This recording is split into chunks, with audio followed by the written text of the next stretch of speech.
ganun, dalawa na po ang ating santo, di ba? Sino mga santong Pilipino? San Lorenzo, San Pedro Calungsod.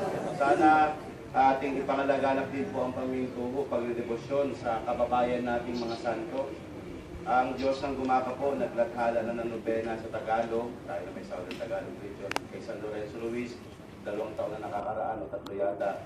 At kami po ay nasa proseso ng pagkatagalog ng mula sa Cebuano at Ingles na nobenaro kay San Pedro Calungsod. No? With the permission mismo nung ni Father Monsignor Kilde Layson, na siyang nagsulong para sa purifikasyon at kanalisasyon ni Pedro Calungsod at siya rin kumuha ng nobenaryo. No? So kung gusto po ninyo, pwede kayong makipag-ugnayan sa amin.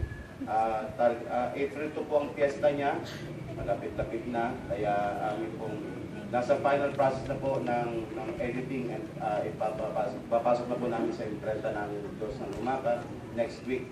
Yun po ang aming nobenaryo ng So, muli yung kasultare po, merong Facebook group, no? Mag-message na po kayo.